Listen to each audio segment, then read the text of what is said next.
Welcome to New England Soccer Journal's The Goal Podcast, the podcast for serious soccer players and their supporters to help further their development and navigate their way throughout their soccer careers. And now, here's your host, Matt Langone.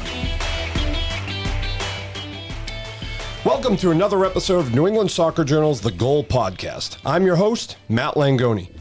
Today I'm joined in studio by NESJ writer-reporter Matt Doherty. Matt, thanks for being here as usual. Thanks for having me. It's good to be in. Last time I was sick. So. Yeah, and now I feel like I'm playing a little hurt today, but we'll see what we can do. I'm actually not sick. I just got an annoying cough that I can't get rid of. But nobody really cares about that, so let's get to what people care about. And what we're going to be discussing today is kind of the college recruitment world in 2025, as it is right now, mainly focusing on the boys' side of things, boys prep and high school players going through their recruitment process to get to the college level. Matt D wrote about this for our upcoming magazine. This was kind of our cover topic for the magazine. So we figured it would be a kind of a good podcast topic to kind of coincide with that. Matt did some good reporting about the state of college recruiting right now and where it's at and why there seems to be a slow drip, particularly on the boys' side, slow commitments, why that's happening. Matt, I guess in a quick response here, what's kind of the main thing that you found is the reason behind kind of a lack of class of 2025 commitments on the boys' side? The options. Yeah. There's just so many pools of players now and different pots to pick from. And I think, that's in a way squeezed out some high schoolers and just has kind of shifted the landscape. So it was really fast. I mean, we first started talking about this because we have our database and it was like, wow, it seems like there's less boys commits than usual. So I just wanted to dig into it and, talk to a lot of people, got a lot of different responses. I think that's the thing. Everyone kind of looks at it differently, but there is an underlying theme that, yes, it's just there's a lot of factors that we'll get into as to why that's happening. But I think there's just so many players, so many high school leagues. You have club, academy, prep, regular high school. And then on top of that, the college landscape has shifted a lot over the last couple of years with COVID, with the transfer portal, with international students. So it's just completely changed as to what it was 10, 20 years ago.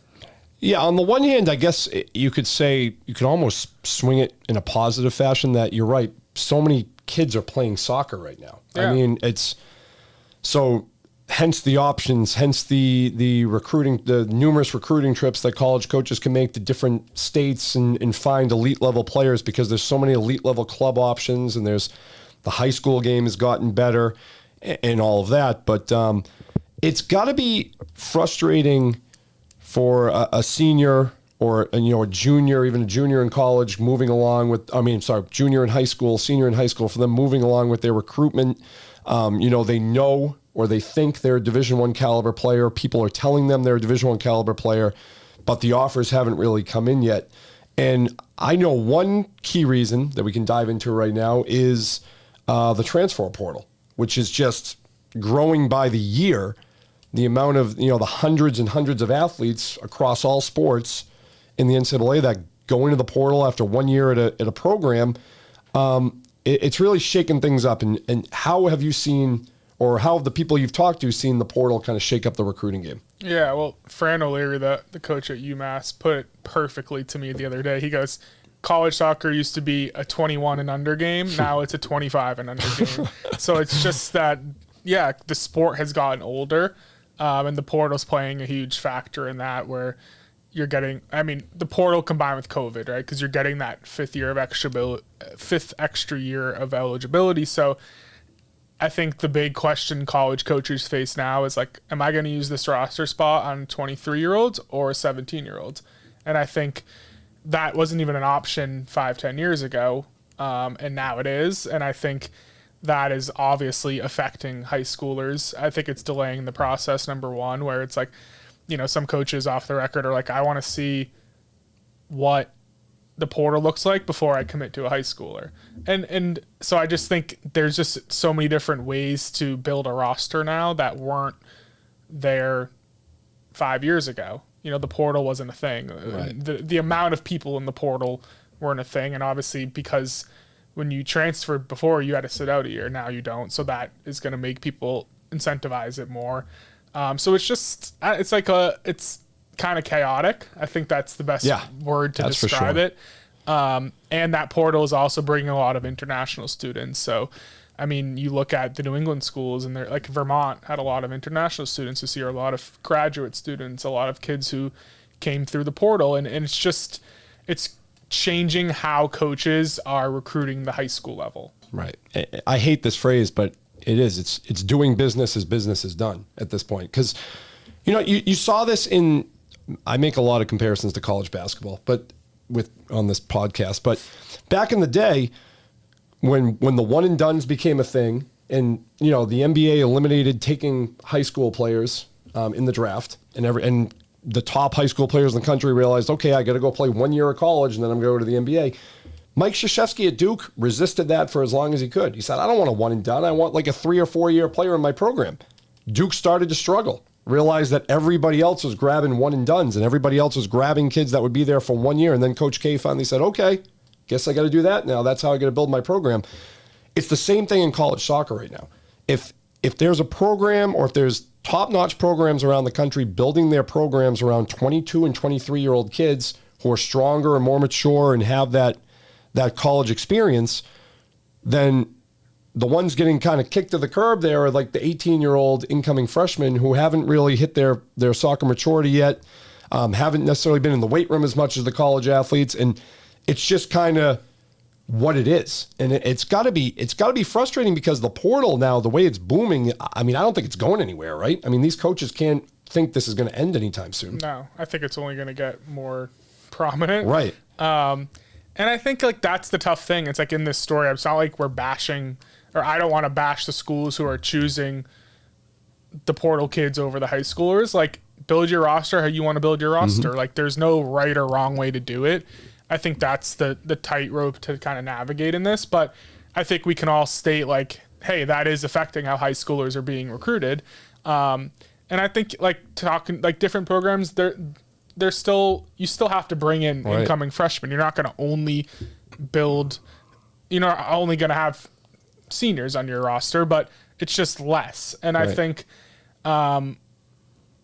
different programs do different things. Like some might, say you're bringing in 10 kids. Some might be like, okay, we're going to go seven transfers and 3 incoming high schoolers. Whereas some programs might be, we're actually going to go 7 incoming freshmen and then 3 transfers. Like, everyone has a different way of how they want to build.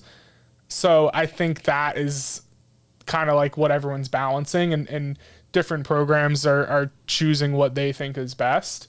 But you look at like the national championship game this year was Vermont and Marshall.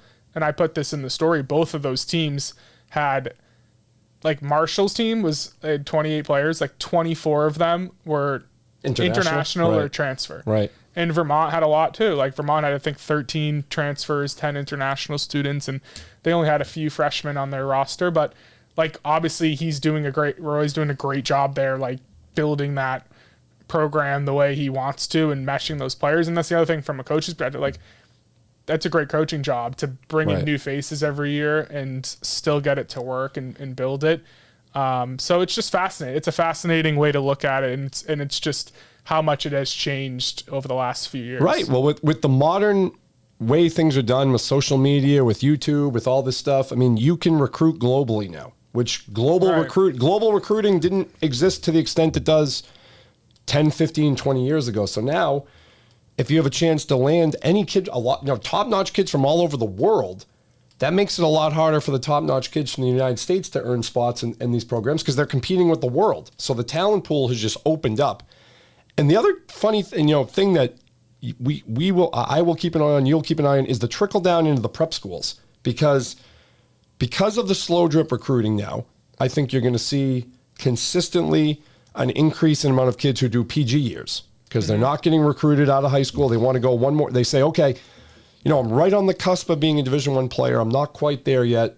Why don't I go PG a year somewhere, and I can maybe build my resume a little bit more and then become a D1 player. So the prep schools who now take PG kids, could have an advantage over the prep schools who don't take PG kids. Yeah, that's a good way to look at it. I did talk to a lot of prep schools for this, and they definitely know it's a changing landscape, but I think the big thing with I talked to some of the NEPSAC schools and that you're familiar with, and it's like they said that they think the rise of Division III soccer is a big part of this and a key factor I'm talking about in the story because Division I is becoming way more competitive and there's just so many different pools to pick from. A lot of these players who could play D1, they could go to a lower level Division I school and kind of earn their way up. They're like, you know what, instead I'm going to go to a high academic Division III school and I'm going to get a great education and I'm going to play high quality soccer. And I think that path is starting to become more popular. And you look at Division III soccer right now, like all these prep coaches are like, Division III soccer is the best it's ever been right now. And the quality of play has increased a lot. Like 10, 20 years ago, I'd be like, oh, I'm going Division III. Now it's like, oh, I'm going Division III and I'm going to play for a really great school. And so I think, even in New England this year, like having 3 teams in the Final Four and 2 New England teams meeting in the championship, like Division III soccer is on the rise. And that's kind of been the trickle-down effect of what's going on at the D1 level. Yeah, this isn't your grandfather's Division III soccer anymore. This is like anybody who hasn't been to a Division III athletic event in recent years, I urge you to go to one, whether it's soccer, whether it's basketball, whether it's football. The level of play. The biggest thing I would say is probably there's a little bit of a speed discrepancy, obviously, between Division I and Division III. The players in Division I are a little faster and a little stronger. Like if there's basketball, Division III center is probably 6'7", where Division I center is 6'10" or 6'11". So there is that speed and size element that separates D3 from D1. But that's a great point by you, Matt, and I'm sure something that was echoed, like you said, by a lot of coaches is like, this will strengthen the D3 game. So it'll kind of take away the stigma that D3 is somehow, it's like, oh, I guess I got to go play D3. No, it's not that anymore. Now you can be proud of, Division III is an exceptional level of play. So that, I guess, maybe might be a positive, but I still got to think like, I think this is probably more frustrating for maybe the club coaches and the high school coaches. Do you find the college coaches are frustrated here, or are they just kind of, adjusting to what they have to do? I think the high school level is more frustrated than the college level because, the college level is still picking from talented pools. Like it's not like we're not getting good players. They're just getting their players in different ways. I think, like, first off with Division III, like the portal helps them because like Babson, I talked to for the story. They're a great Division III program. They made the Elite Eight this year. Like they get kids now from Division I who are using that transfer portal and maybe played at a Division I but didn't get the ton of playing time. They have that extra year, and obviously Babson is a really strong academic school. So now schools like Babson are benefiting from that too, where they're getting Division I level players at their school through the portal, or even a kid in recruiting who slips through the cracks a little bit. Like they're attracting high quality player. A lot of these, like the prep schools and the colleges are like, our top teams could compete with like lower level Division I teams. Like we're not, it's really good soccer, and we're getting talented kids. So I think that influx, going off your point, like, the colleges are doing okay. Yeah. They're just building in a different way. But the club coaches are frustrated. Yeah.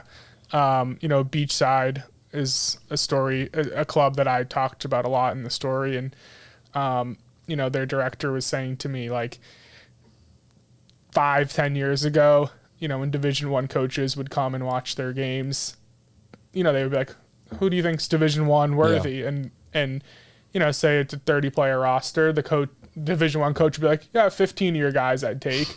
Now that number is like 5 guys. Right. Like they're not as interested. And these clubs also have to maintain a success rate of sending kids to college in order to attract new perspectives. Right. So it's like we're sending more kids to Division III now just to make sure that we send kids to college.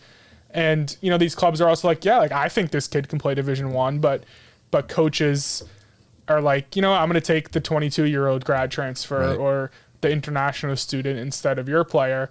It is a frustrating time. Yeah. And I think you look at also like covering MLS and X, like there's still a lot of class of 2025 players who we're now in March of their senior year and they're still uncommitted. So I think the process is also a lot different than it was. Like if you didn't commit to college by December of your senior year, like you were kind of screwed in terms of playing college. And now that door is still open even in the spring of your senior year.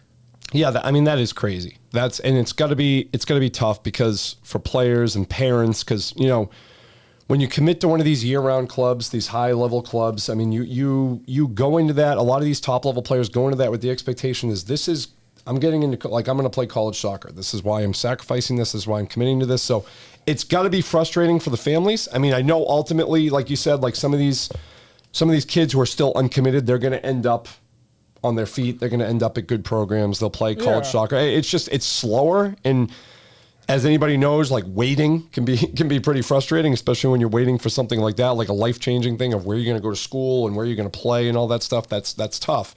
Yeah, slower and different. That's kind of the two ways to describe it now. Yeah, for sure. And the other point is the NCAA also there's only 28 players on a roster now at the Division I level, and that used to be higher. So that's less spots too. So yeah, it's just the spots are just way more valuable than what they used to be and harder to attain. It's more competitive than it's ever been. Right. Do you find that does the portal? Because I would almost feel like if I was a college coach, the portal would kind of be like an extra stress though. Because it's like you have to dip in, you have to keep an eye on that thing at all times. I mean, I feel like the recruiting, like you just said, like the college coaches aren't as frustrated. Or it's not, the impact is more at the club and high school levels. But if I'm a college coach and I'm like, oh man, I got to keep focus on the portal. I got to get to these showcases. I got to get on a plane and go here. I got to get on a plane and go there. I got to find this kid. I got to make sure I get this 22-year-old so I'm not younger than all these teams. I mean, it seems a little more stressful than it used to be too. Yeah, no, it seems that way too. I know. It's just more players to track and but I think it's also a results-based business, and you look at the teams that have made deep runs in the last couple of NCAA tournaments, and it's a lot of older teams, and we know that just from covering the sport. Like more mature, physical, athletic players who have experience typically perform better than a younger player.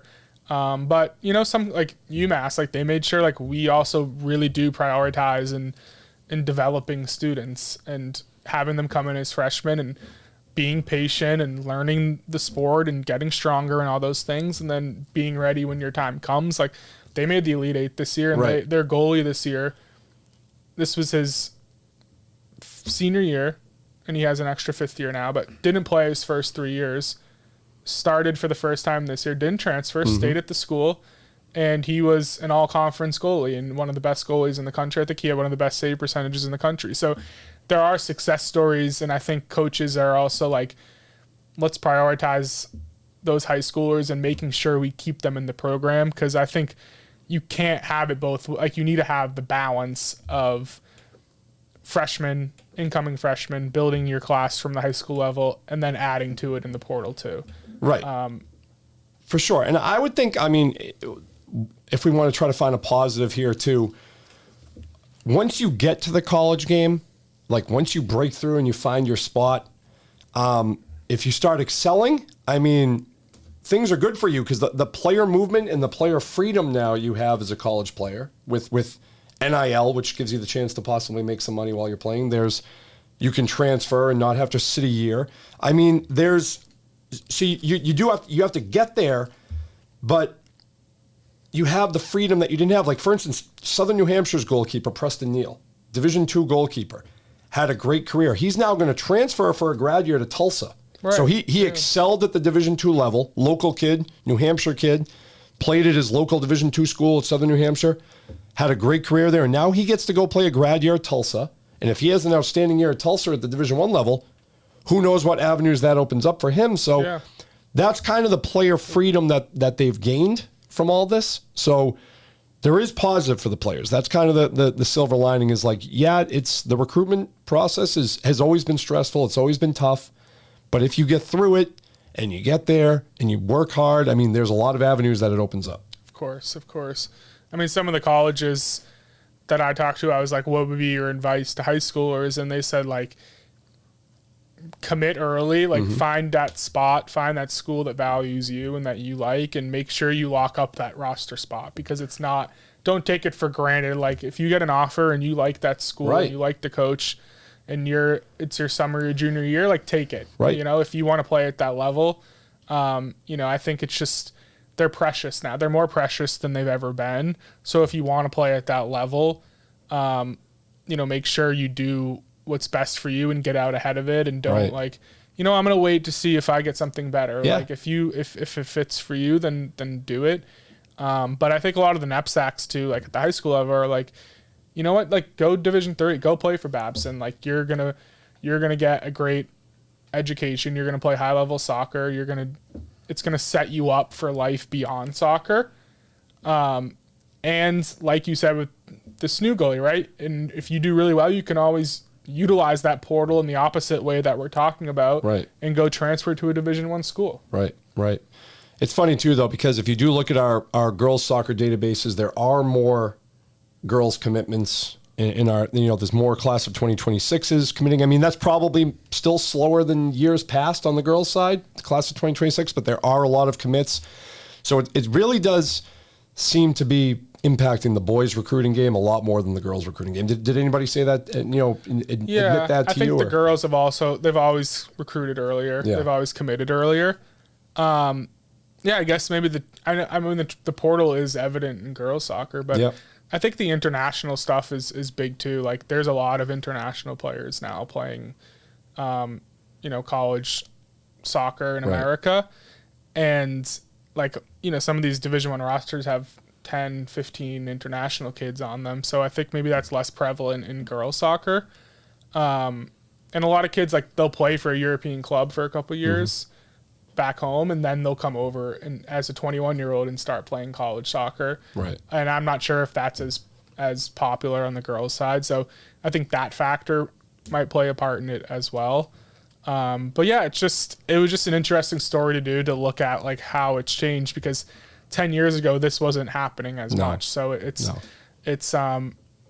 just different. And I think it's hopefully helpful for our readers to understand what's going on. And there's no like bad way about it. Like we're not blaming the colleges. We're not, you know, saying that international students shouldn't come here, or saying like don't transfer. It's just like, this is what's happening. Just is what it is. Yeah. And, you know, we're acknowledging that it's there, I guess.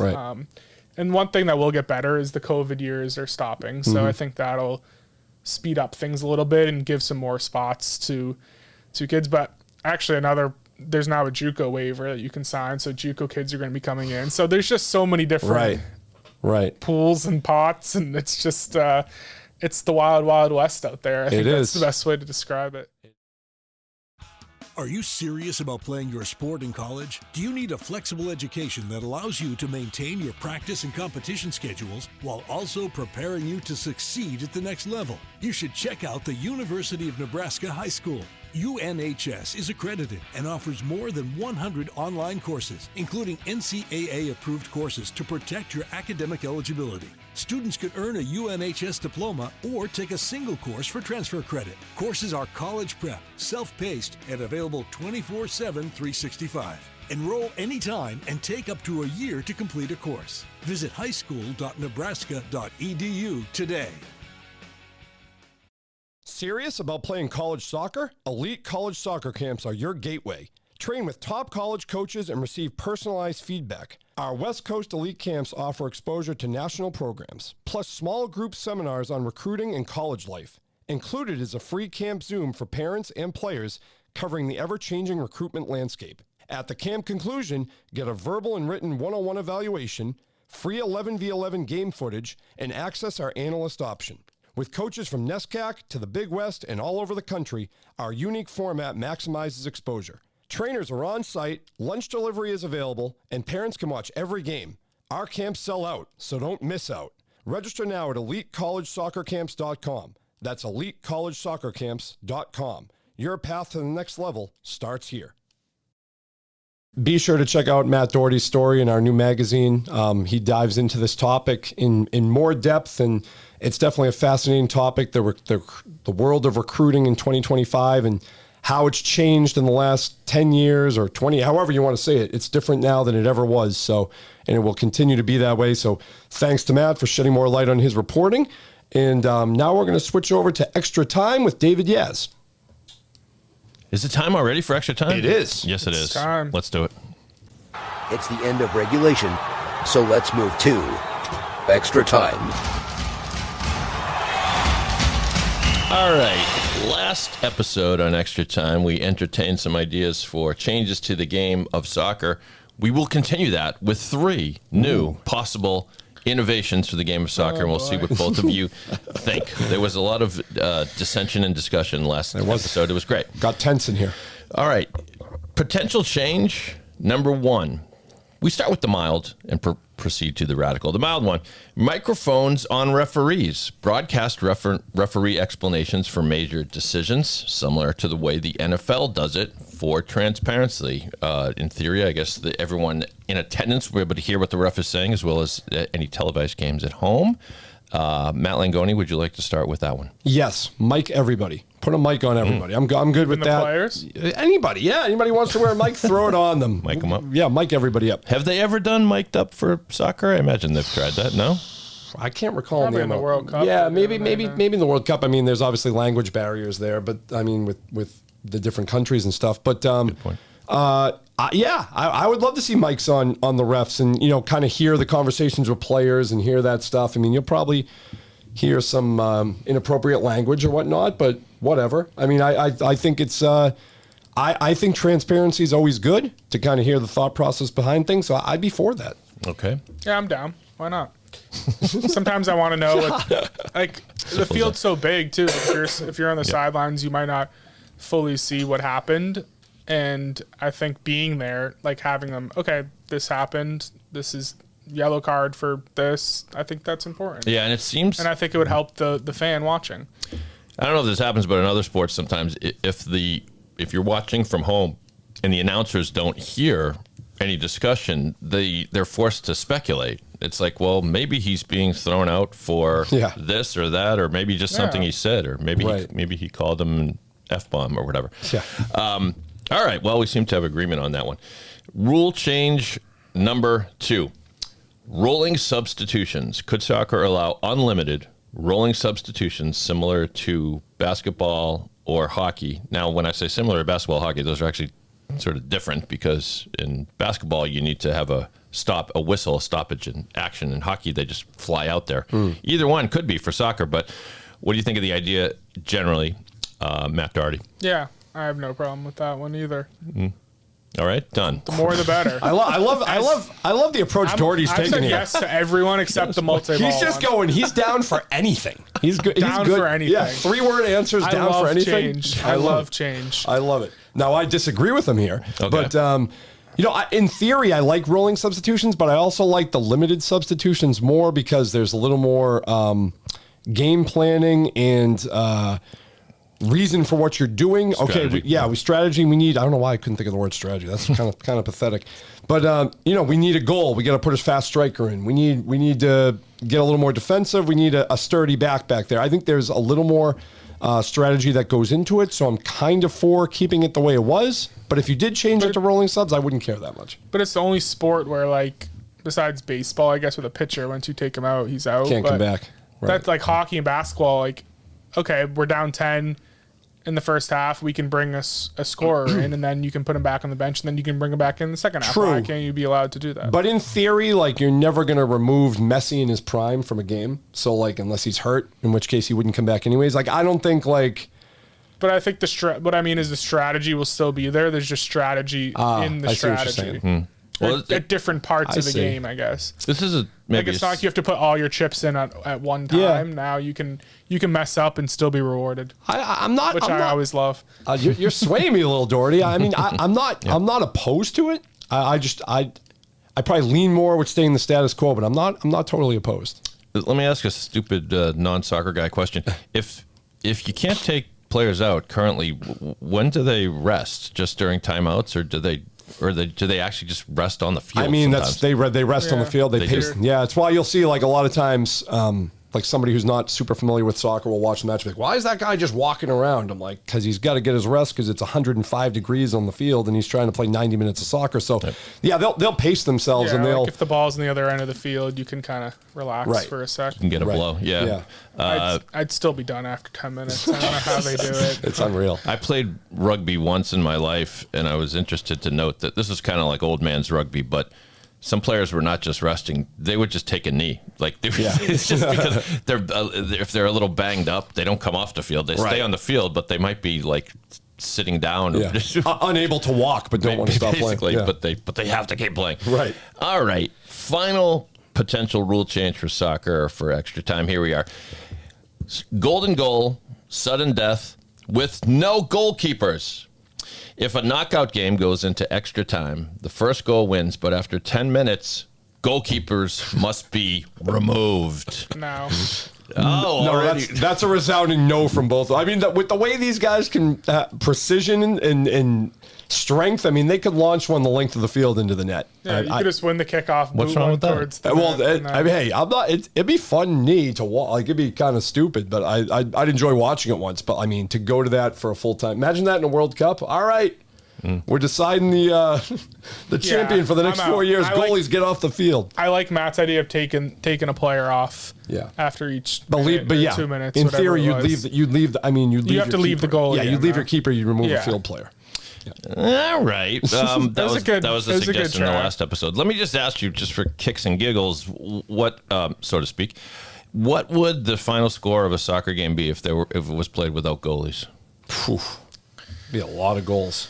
Yeah, like 10-9. I mean, maybe even more. 9-8. I mean, dudes would just be launching shots from everywhere.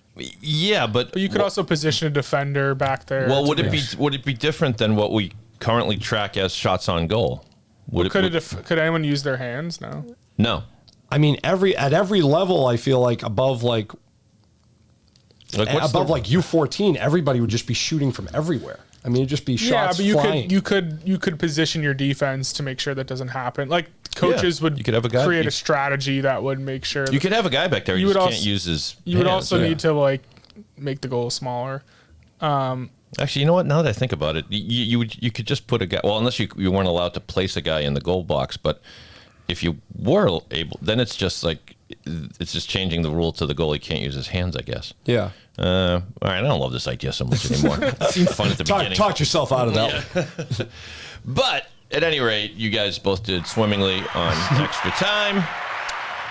Well done, and back to you, Matt L, to wrap things up. Thank you, David. Great stuff. Always keep us thinking there, although that last one I feel like we didn't give too much thought. We were all just kind of like, no. Get that out of here. I'll see myself up. But no, great stuff. Good effort. Yeah, great stuff. Great effort. Matt Doherty, thanks for joining as always. Great stuff on your reporting. And like I said, everybody, check out Matt's new story on college recruiting in our new magazine. And I'm Matt Langone. Thanks for listening. New England Soccer Journal's The Goal podcast is produced by David Yaz and is a Seamans Media production. You've been listening to New England Soccer Journal's The Goal podcast. Don't forget to rate, review, and subscribe wherever you listen to our podcast. Or visit nesoccerjournal.com/podcast. Seamans Media. Inspiring, informative, insightful.